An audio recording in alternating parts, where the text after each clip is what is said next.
2차 세계대전 당시에 일본 선교사님으로 활동했던 한 미국인 선교사의 이야기입니다. 진주만 공습 이후에 그는 조국 미국을 공격한 일본인들을 향한 분노와 그리고 적개심으로 가득 찼습니다. 그러나 하나님께서는 그 마음속에 선교사님 마음속에 있는 증오를 보게 하셨고, 결국에는 전쟁이 끝난 후에 다시 일본으로 돌아가서 이 선교사님은 복음을 전했습니다. 후에 그는 이런 고백을 했습니다. 하나님의 사랑은 원수까지도 품으시는 크신 사랑임을 깨달았습니다. 우리 한번 같이 읽겠습니다. 시작. 하나님의 사랑은 원수까지도 품으시는 크신 사랑임을 깨달았습니다. 여러분도 믿으십니까? 오늘 이 선교사의 이야기는 우리가 살펴볼 요나의 모습과 얼마나 많이 닮았습니까? 우리도 하나님의 뜻이 때때로는 우리의 생각과 달라서 분노하거나 원망하지는 않습니까? 더욱이 우리가 싫어하는 사람들에게 하나님의 은혜가 임할 때 요나처럼 불평하고 불만하지는 않습니까? 우리는 지금까지 3번에 걸쳐서 이 요나서 강해를 통해서 은혜를 나누었습니다. 1장에는 요나의 불순종하는 모습을 보았고, 2장에서는 요나의 회개를 살펴보았고, 3장에서는 니느웨의 회개를 보았습니다. 오늘 마지막 4장을 통해서 요나의 분노와 하나님의 자비라는 제목으로 말씀을 함께 나누기를 원합니다. 저를 한번 따라하겠습니다. 요나의 분노와 하나님의 자비. 요나는 이제 물고기 뱃속에서 나온 후에 하나님은 다시 요나에게 명령합니다. 저 큰 성읍 니느웨로 가서 복음을 외쳐라. 사명을 다시 줬어요. 그때 요나는 즉각적으로 순종했습니다. 요나가 니느웨에 가서 하나님의 말씀대로 외치니까 놀라운 그런 일이 일어났습니다. 지금까지 유대교와 기독교 역사 전체를 통해서 한 제국의 수도가 한 사람의 하루 동안의 선교에 의하여서 복음화된 적이 없습니다. 그런데 이 놀라운 역사가 그 당시에 니느웨 성에서 일어났습니다. 왕과 온 백성이 국가적인 그런 회개를 촉구하였고, 이 회개를 하나님께서 들으시고 그들에게 내릴 재앙을 내리지 않았다고 성경은 그렇게 기록하고 있습니다. 당시에 전염병이 창궐해서 많은 사람이 죽었고, 완전한 일식 현상을 통해서 일월 성신을 섬기는 자들에게 공포가 그 마음을 사로잡게 했고, 그래서 그들은 심판의 전조로 생각했습니다. 하나님이 때를 다 준비하고 계셨고, 이 엄청난 사건을 일어나게 한 것입니다. 이 엄청난 사건이 일어났을 때 요나는 어떻게 했을까요? 여러분들이 이 부산 땅의 복음화를 위하여서 회개를 촉구하면서 예수 믿고 구원받아 하나님의 자녀가 되라고 막 외쳤는데, 부산 전체가 회개하면서 예수님을 영접하고 하나님께로 돌아오는 그런 전대미문의 사건이 일어난다면 여러분의 마음은 어떨까요? 그런 사건이 일어난다면 여러분은 그 상황을 보고 어떤 반응을 보일까요? 요나는 그 니느웨 성이 회개하고 하나님 앞으로 돌아왔을 때 요나는 어떤 반응을 보였는가? 첫째로는 매우 싫어하고 분노하였습니다. 어떻게 했다고요? 매우 싫어하고 분노해서 1절에 보니까 요나가 매우 싫어하고 성내며, 요나는 니느웨 성이 회개한 것에 대하여서 매우 못마땅하게 생각하고 화가 치밀어 올랐어요. 분노했어요. 그래서 3절에 보니까 여호와여 원하건대 이제 내 생명을 거두어 가소서, 사는 것보다 죽는 것이 내게 나음이니이다. 이렇게 말했습니다. 죄악에 물들어 있던 사람들이 회개하고 하나님께로 돌아오는 역사가 일어나자 요나는 너무 싫어서, 그것이 너무너무 자기 마음에 들지 않아서 차라리 나를 죽여주십시오. 죽는 것이 낫겠습니다. 여러분, 어떻게 이럴 수가 있습니까? 자신이 복음을 전하여서 한 성읍이 회개하고 하나님께 돌아와서 용서받는 역사가 일어난다면 할렐루야 춤추며 기뻐하며 찬송해야 되는 것이 마땅하지 않아요? 너무나도 귀하고 영광스러운 일이에요. 이런 일들이 일어난다고 하면 마음의 감동, 감격, 우리 하나님 감사합니다. 영광 받으십시오. 기뻐서 춤추며 하나님을 경외하며 하나님 앞에 영광 돌리는 그런 마음이 되지 않겠습니까? 오늘 그러나 요나는 니느웨 성이 회개하며 용서받는 것을 심히 싫어하고 분노하고 불평 원망하고 심지어는 자기 자신을 죽여달라고 했어요. 이는 하나님의 뜻과 우리의 뜻이 다를 수 있음을 보여줘요. 하나님의 생각과 인간의 생각이 다를 수 있음을 보여줍니다. 영혼 구원에 대한 잘못된 태도를 보여줍니다. 여기에서 인간의 이기적인 본성을 발견할 수가 있습니다. 얼마나 이기적이에요. 여러분, 우리도 때로 하나님의 뜻이 내 자신의 기대와 다를 때 실망하지 않습니까? 하나님, 제 뜻은 이런데요. 근데 하나님의 뜻은 다르네요 하면서 하나님 어찌 그럴 수 있습니까? 내 안에 있는 편견으로 인하여서 하나님의 역사를 기뻐하지 못하고 있지는 않습니까? 우리는 모든 영혼을 향한 하나님의 사랑의 마음을 품어야 할 줄로 믿습니다. 그러나 요나는요, 니느웨 성이 회개한 것에 대해서 매우 못마땅하게 여기고 분노하고, 우리 이러한 요나의 모습에서 중요한 교훈을 받게 됩니다. 그리고 두 번째로 인간에게 있는 죄성이 얼마나 뿌리 깊은가 하는 것을 알 수가 있어요. 무엇을 알 수 있다고요? 인간 마음속 깊이에 있는 뿌리 깊은 죄성, 죄의 본성. 1장에서 본 것처럼 요나에게는 한 가지 고집이 있었어요. 되게 고집이 센 것 같아요. 요나는 하나님이 말씀해도 잘 안 들어요. 요나의 고집이 뭘까요? 유대인만 구원의 대상이요, 하나님의 사랑을 받아야 한다고 생각했습니다. 니느웨 백성은 다 징계를 받고 멸망받기를 원했습니다. 그는 편협한 유대주의자였고 민족주의자였습니다. 이러한 편견은 하나님의 징계와 회개의 경험 이후에도 완전히 사라지지 않았어요. 우리야 적국인데, 니느웨가, 아수르가, 저들이 회개하고 축복을 받고 하나님 앞에 돌아오는 것은 나는 적어도 그것은 용납하지 못한다. 여러분, 하지만 하나님의 생각은 그렇지 않았습니다. 하나님은 요나를 비롯한 이 유대인들의 고정관념을 고쳐주시기자 했어요. 하나님은 너가 왜 이렇게 화를 내느냐 책망했어요. 네가 무엇 때문에 이렇게 화를 내느냐. 그래서 하나님께서는 요나의 마음을 깨우치기 위하여서 특별 교육 방법을 사용하셨어요. 저 생각, 저 고정관념을 고쳐줘야 되잖아요. 그래서 하나님께서 특별 교육 방법을 사용하는데 6절 이하에 나오는 박넝쿨을 통한 생생한 교훈이었습니다. 그래서 요나는 화가 나고 신경질이 나가지고요, 니느웨 성이 멀찍이 보이는 곳에 초막을 짓고 소위 말해서 텐트 치고 앉아서 그 성에서 무슨 일이 일어나는 것을 보고 있었어요. 그때 하나님께서는 박넝쿨이 자라게 해서, 박넝쿨이, 이 식물이요 하룻밤 사이에 자라서 요나의 머리 위에 그늘을 만들어 주었습니다. 지중해성 기후라는 것은 햇볕이 굉장히 따갑습니다. 한 40도까지 막 이렇게 올라가거든요. 그 물고기 배 속에서 3일 동안 있었으니까 아마 머리도 숱이 아마 없었을 거예요.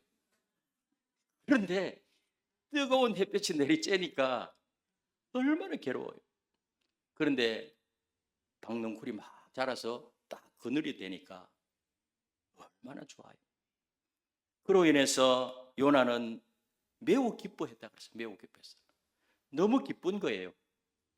그렇지 않겠습니까? 여기까지는 좋아요.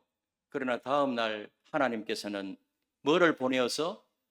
벌레를 보내어서 박넝쿨을 다 갉아먹게 했어요. 그래서 박넝쿨이 하루 만에 다 시들어 버렸어요. 뜨거운 동풍이 불고 또 햇빛이 내리쬐자 요나는 견디기 힘들었어요. 요나는 이 상황에 매우 화를 내면서 또다시 뭐라 그러죠? 차라리 죽는 것이 낫겠습니다. 걸핏하면 뭐예요? 죽여달라고 죽는 것이 낫다고.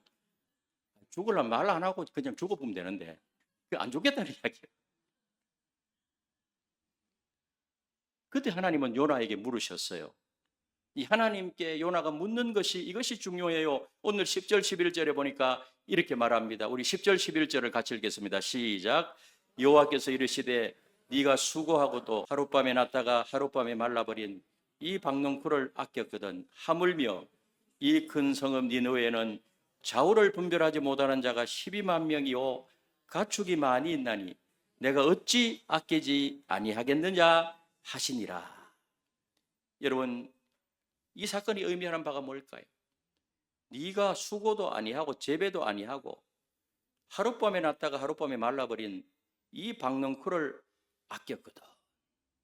하물며 이 큰 성읍 니느웨에는 좌우를 분별하지 못하는 자가 몇 12만 명, 그리고 가축도 많이 있는데, 우리 인간을 하나님이 창조하셨잖아요.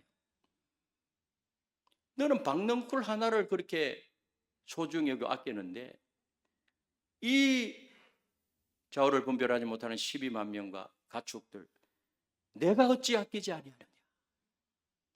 그래서 이런 그 박넝쿨을 통하여서 지금 요나의 생각을 바로잡아 주는 거예요. 요나는 자신의 편안함을 위한 하나의 식물을 아꼈으면서 12만 명이 넘는 생명들은 전혀 아끼지 않는 그런 모순된 모습을 보였습니다. 하나님은 이 대조를 통해서 요나의 이기적인 마음을 드러냈습니다. 동시에 그 하나님의 크신 자비와 긍휼을 지금 가르치고 있는 것입니다. 여러분, 우리도 종종 박넝쿨 신앙을 보이지 않습니까?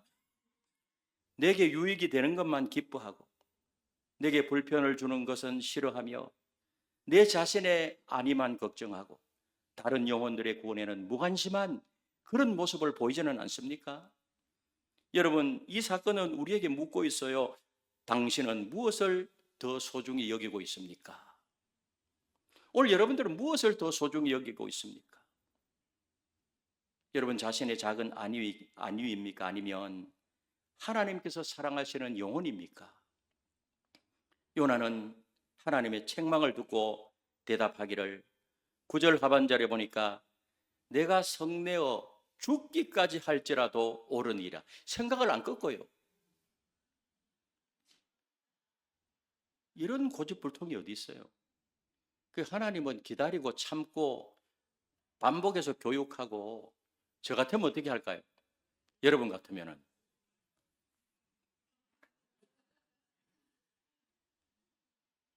이게 요나의 뿌리 깊은 죄성이 나타나고 있는 것입니다. 반면에 우리 하나님은 참으로 은혜로우시며 자비로우시며 노하기를 더디하시며 인애가 너무나도 크신 하나님으로 나타나고 있습니다. 그러니까 하나님은 어떤 하나님이에요? 좋으신 하나님이심을 믿으시기를 바랍니다. 여러분, 이러한 요나의 뿌리 깊은 죄성은요, 하나님께서 풍랑을 보내셔서 바다에 던져 물고기 뱃속에서 3일 3야를 지내는 그런 고통을 당했으면서도 심지어 물고기 뱃속에서 참여의 기도를 하였음에도 이 뿌리 깊은 죄성이 완전히 사라지지 않았다는 겁니다. 요나가 니느웨로 간 것은 정말 니느웨 백성들을 사랑해서 그곳에 가서 외친 것이 아니에요. 하나님께서 두 번째 명령을 다시 주시니까요. 한번 물고기 뱃속에 들어가서 죽을 고생했잖아요. 또 순종 안 하면 어떻게 될까요? 그래서 이해가 되지 않고 마음에 들지 않아도 그저 순종한 것입니다. 여러분, 그렇습니다. 예수를 믿는 사람이라도 우리가 이 땅에서 육체를 입고 있는 한 뿌리 깊은 죄성은 완전하게 사라지지 않아요.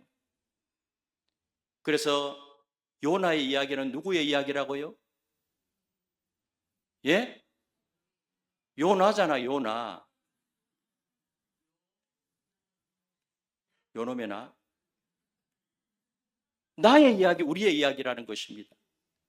로마서 8장에 보니까 누구든지 예수님을 믿으면 더 이상 죄로 인하여서 정죄는 받지 않아요. 예수님의 그 십자가의 보혈은 과거에 지었던 죄, 현재 짓고 있는 죄, 미래의 죄까지도 다 이렇게 용서해 주세요. 그러나 육신을 입고 있는 한 이 죄성이 완전히 사라지는 것은 아닙니다.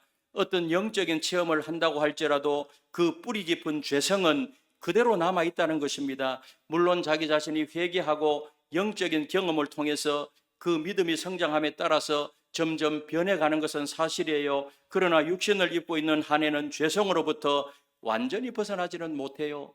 그래서 우리는 성화의 과정, 계속해서 성장의 과정에 있는 것입니다. 그래서 우리의 그 위대한, 우리가 존경하는 믿음의 선배인 사도 바울도 그런 고백을 했잖아요. 로마서 7장 21절 24절에 보니까 우리 한번 같이 읽겠습니다. 시작. 그러므로 내가 한 법을 깨달았노니 그 선을 행하기 원하는 나에게 악이 함께 있는 것이라. 오라 나는 곤고한 사람이로다. 이 사망의 몸에서 누가 나를 건져내랴. 사도 바울의 고백이에요. 바울이 얼마나 훌륭한 하나님의 종입니까? 그런데 한 법을 깨달았다는 거예요.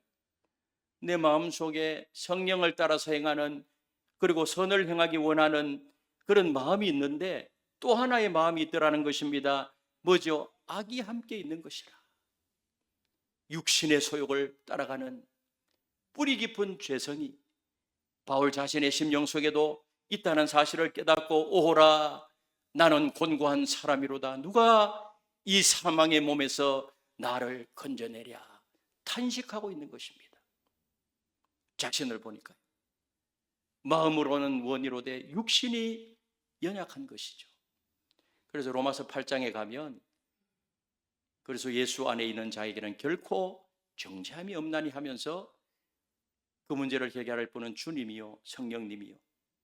여러분, 사도 바울 마음속에도 육신의 소욕과 악이 함께 있었습니다. 그러므로 우리가 믿음 생활에서 승리하려면 내 자신의 지혜나 명철을 의지하지 말아야 됩니다. 오직 성령의 충만을 받고 성령 하나님의 인도하심을 따라 살아야 할 줄로 믿습니다. 성령은 보혜사라고 해서 보혜사. 보혜사는요, 곁에서 돕는 자란 말이에요. 곁에서 돕는 자. 우리가 믿음 생활할 때 뿌리 깊은 죄성을 따라 살지 아니하고 하나님의 뜻대로 살 수 있도록 곁에서 돕는 분이 누군가 하면 성령 하나님이심을 믿으시기를 바랍니다. 그러므로 성령 하나님의 인도하심을 따라 살 때 우리는 승리할 수가 있어요. 항상 성령의 인도하심을 구하고 모든 일에 성령 하나님을 인정하고 성령 하나님께서 내 자신을 주관하시도록 내 자신을 내어드려야 됩니다. 신앙생활을 할 수 있도록 그렇게 성령 하나님이 내 자신을 지배할 수 있도록 술 취하지 말라. 이는 방탕한 것이니 오직 뭐를 받으라? 성령의 충만을 받으라. 성령 충만 받아야 할 줄로 믿습니다. 그 성령 충만 받으라 이 말은요, 계속용법이에요. 오늘 성령 충만 받았으면 내일도 받고 2024년 한 해 동안 내가 성령에 사로잡혀서 성령 충만 받는 삶을 살았다면 2025년도에도 기도하면서 성령 하나님이 내 자신을 이끌고 인도해 갈 수 있도록 계속해서 성령 충만 받는 삶을 살아야 될 줄로 믿습니다. 이러한 사람에게 열매가 있고요, 신앙생활을 할수록 기쁨이 있습니다. 영적인 체험을 하기 때문에 때로는 어려움이 와도 흔들리지 않고 오히려 감사합니다. 그 마음의 평안함으로 그 얼굴에 기쁨이 가득하게 되고요. 그래서 스가랴 4장 6절도 보니까 그렇게 말씀합니다. 우리 같이 한번 읽어보겠습니다. 시작. 만군의 여호와께서 말씀하시되 이는 힘으로 되지 아니하며 능력으로도 되지 아니하고 오직 뭘로 되느니라? 나의 영으로 되느니라. 날마다 우리가 기도할 때 성령 하나님의 도우심을 구하고 성령 하나님 역사하셔서 내 의지, 내 능력, 내 경험으로 살지 않도록 하시고 성령 하나님께서 나를 주관하셔서 인도하여 주십시오. 그러므로 인간의 뿌리 깊은 죄악을 억제하고 내가 승리할 수 있는 삶을 살 수 있도록 도와주십시오 하면서 기도하면서 하나님을 의지하게 되면 우리 하나님이, 성령 하나님이 우리를 승리의 길로 이끌어 가실 줄로 믿습니다. 그래서 내가 성령 충만하지 아니하고 영적으로 흐려져 있으면요, 이 뿌리 깊은 죄성이 다시 이렇게 드러나서 세상과 동화되든지 하나님이 원하시는 길로 가는 것이 아니라 반대 방향으로 가게 되고요. 육신의 소욕에 사로잡혀서 그렇게 살 수밖에 없는 것이죠. 오늘 이 말씀 마음 깊이 담으셔서 늘 우리의 심령 속에 영적 부요함이 넘치게 되시기를 예수님의 이름으로 축복합니다. 마지막으로 하나님의 자비하심을 깨닫게 됩니다. 뭐를 깨닫게 된다고요? 하나님의 자비하심. 여러분, 이렇게 죄성이 많은 사람도 하나님이 사용하십니다. 요나가 이기적이고 편협한 민족주의자이심을 알면서도 하나님이 찾아오셔서 말씀하셨어요. 너는 일어나 저 큰 성읍 니느웨로 가서 그것을 향하여 외치라. 여러분, 하나님이 일꾼을 세우실 때 죄가 전혀 없는 사람을 세우지 않아요. 성경에 나오는 신앙의 위인들 가운데 죄가 없는 사람 하나도 없습니다. 모두 다 그들도 뭐예요? 우리와 성정이 같은 사람이에요. 동일한 인간이에요. 오히려 우리 하나님은 약한 자를 들어서 강한 자를 부끄럽게 하시고 미련한 자를 택하사 지혜로운 자를 부끄럽게 하시는 분이십니다. 사도 바울을 보십시오. 예수 믿는 자를 처음에 핍박했잖아요. 박해하고 기독교를 말살하는 것을 자기의 사명으로 여겼어요. 자기의 지상과제로 삼았습니다. 누가 보더라도 전혀 일꾼이 될 것처럼 보이지 않았어요. 그러나 그런 바울을 하나님이 불러서 그를 통하여서 하나님의 위대한 역사를 이루게 하셨다는 사실을 믿으시기를 바랍니다. 유명한 아시시의 성자 프란시스도요, 고백을 했습니다. 하나님께서는 이 땅에 한 모퉁이 한 구석에 있는 가장 연약하고 가장 무지하고 가장 미련한 자를 찾아서 그를 통해서 하나님의 강함과 지혜로움과 능력을 나타내십니다. 그 자신을 통해서 말하는 거예요. 자기 자신은 이 땅의 한 모퉁이 한 구석에서 자기를 돌아볼 때 나는 가장 연약하고 가장 무지하고 미련한 사람인데 하나님이 나를 불러서 하나님의 강함과 지혜로움과 능력을 나타내셨다. 우리가 뭐 대단한 사람이라서 하나님이 저 여러분들을 선택해서 자녀 삼으시고 하나님이 일을 맡기시고 이렇게 2024년 12월 오늘 우리 하나님이 우리를 동귀하게 여기면서 주의 일을 할 수 있도록 하신 겁니까? 아니에요. 여전히 죄성이 있고 여전히 연약하고 때로는 너무 미련하고 그럼에도 불구하고 요나를 사용하셨던 하나님, 오늘 우리를 계속해서 사용하고 계신다는 사실을 믿으시기를 바랍니다. 다만 중요한 것은 순종하는 사람이 되는가, 그것이 중요하다는 거예요.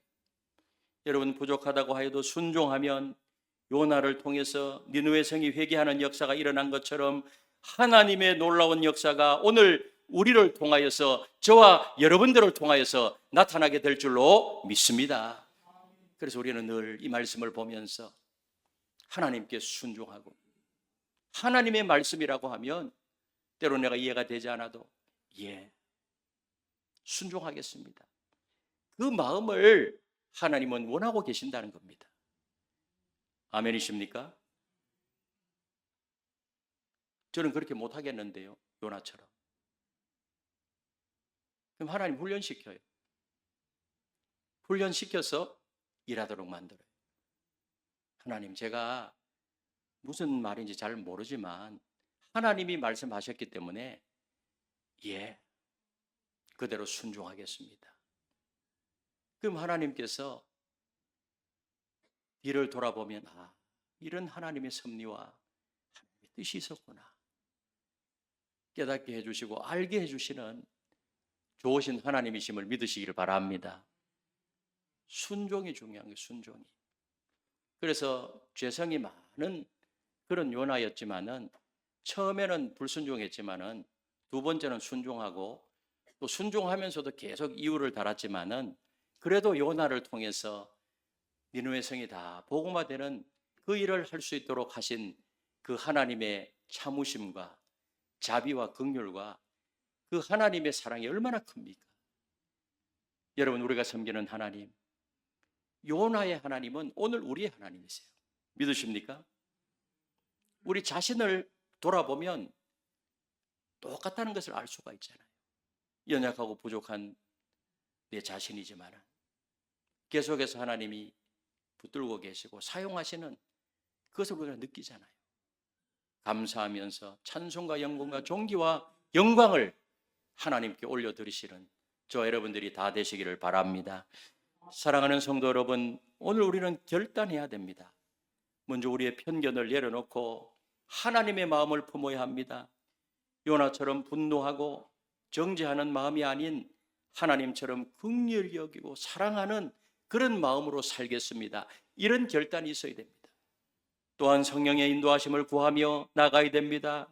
내 자신의 힘이 아닌 성령의 능력을 의지하여서 매일 순종하는 삶을 살겠습니다. 이런 결단이 있게 되시기를 바랍니다. 그리고 영혼 구원의 사명을 감당해야 됩니다. 여러분, 한 영혼을 향한 하나님의 애타는 마음을 기억하며 생명의 복음을 전하는 참된 증인이 되겠습니다.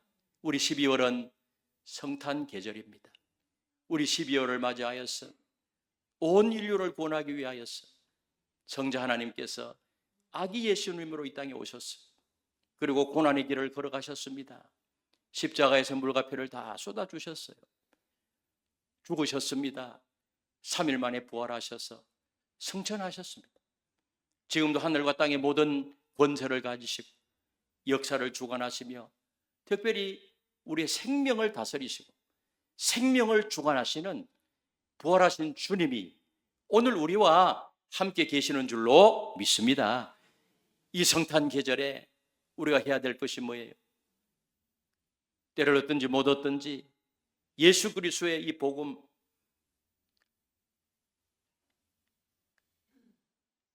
아기 예수님으로 오신 예수님, 하늘에는 영광이요 땅에서는 기뻐하심을 입은 사람들 중에 뭐다? 평화로다. 이 평화의 복음을 전하겠습니다. 언제까지 전해요? 주님이 오시는 그날까지 기쁨으로 전하겠습니다. 만약에 그렇게 한다면 주님이 약속하셨습니다. 볼지어다 내가 세상 끝날까지 너희와 항상 함께 있으리라. 한번 따라서 내가 볼지어다 내가 세상 끝날까지 너희와 항상 함께 있을지어다. 세상 끝날까지 어디에 있든지 함께 하시는 주님의 약속대로 함께 하시는 축복이 있게 될 줄로 믿습니다. 12월 한 달 동안 이 성탄의 계절에 여러분의 심령에 성탄의 축복이 가득하시기를 예수님의 이름으로 축원합니다.